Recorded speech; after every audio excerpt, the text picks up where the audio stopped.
Everybody give it up for Millie Tamarez!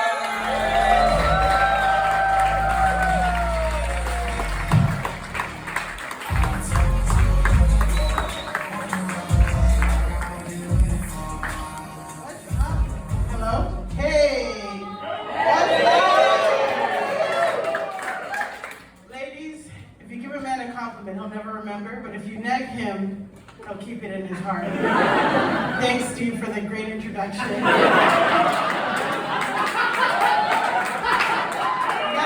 gotta bring him down a peg. How's everyone doing today?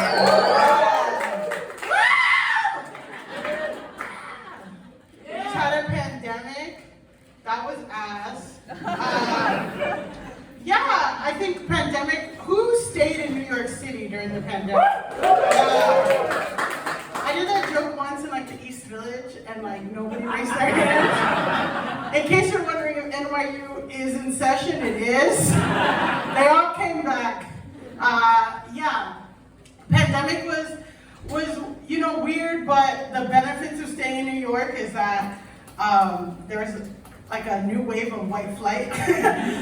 So I got to move to a nicer apartment. Yeah, way cheaper. It's my first time like having an apartment with amenities. You know, amenities like central AC, an elevator, a mailbox, a buzzer, neighbors that don't OD and die. R.I.P. Jennifer. She was great though. She would always see me in the hallway of my old, probably condemned building, and she'd be like, "Hey Millie, what's up? How are you doing?" And I'm like, "I'm doing good, you know, can't complain." I'm like, "How are you, Jennifer?" She's like, "Medium." What does that mean? All right, Jennifer, be easy.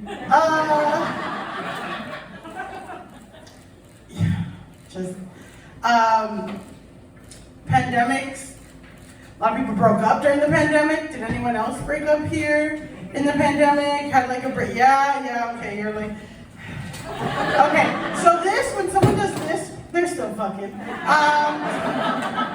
Yeah, pandemic breakups are hard because it's just like all the pain and the turmoil of a breakup without any of the distractions. Like you can't go to a yoga class, you can't go to a bar. Like the best you have is like a sourdough starter and a fucking Zoom happy hour. Like Jesus fucking Christ, I don't care, you know. Pandemic breakups are super hard. That's why I had 5 of them. Each time really broke my heart. All 5 of the guys. Yeah, I dated a lot during the pandemic because, you know, I just love like being outside in the winter, sitting in a park next to someone. That is just like romance right there. Where's the fucking rom-com on that? Yeah. Also, like during the pandemic, there was like that like racial justice era, and that was real fun. It was real fun. Yeah. Everyone forgot. Remember that trend? Over there, when black people lived or died.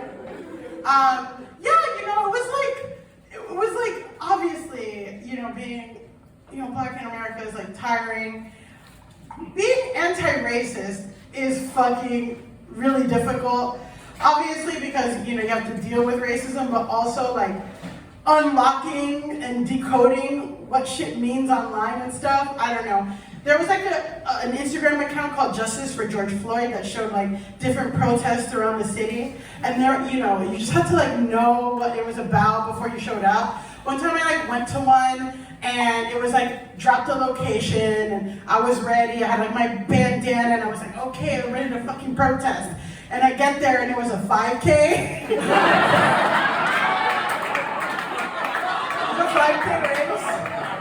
On a track. It was on a track. There was a 5K and like every time you ran you had to give $1. And I was like, see, this went back around to being racist again?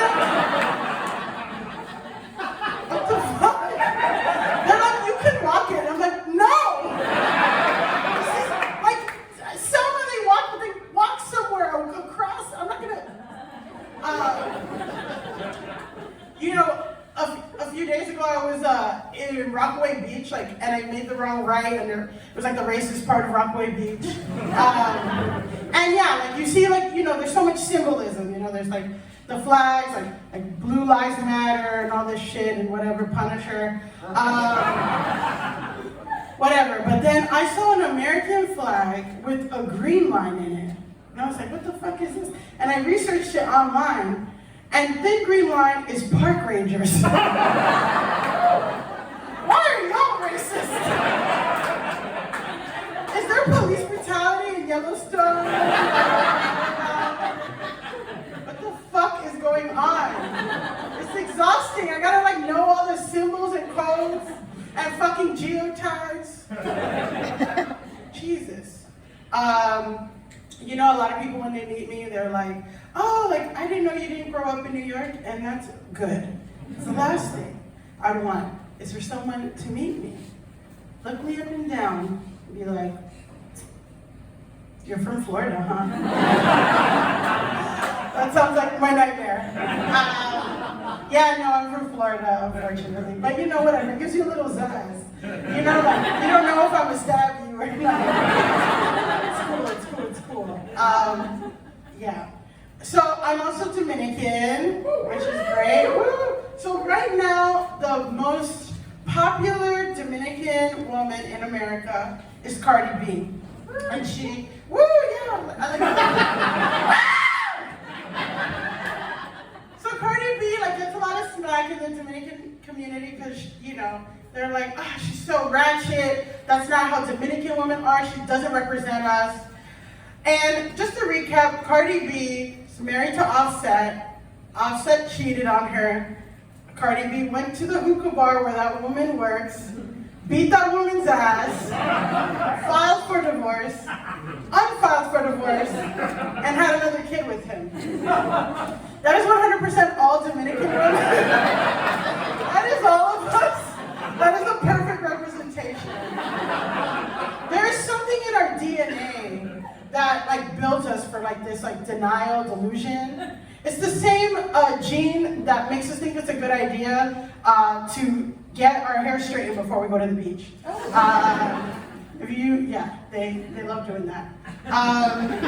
So yeah, another reason I knew like Cardi B spoke for all Dominican women is in her WAP videos, she had like tassels over her nipples, but the tassels were like this big. It was like most of the breasts. And yeah, that's pretty accurate. Dominican women have insanely large Subway cookie areolas. I didn't know it was a thing until I watched, like in 2010, Lady Gaga had a music video and she had 2 little pieces of tape over her nipples, and I was like, no. That's Photoshop. It's gonna be most of the breast. But that's not it. That's apparently not how titties are. Yeah, more about me. You know, people, like, I'm a plus size woman. Woo! I don't care about Lizzo. So, look me in the eyes and tell me how much you love Lizzo. She's cool, there's some fun, but like, I don't care.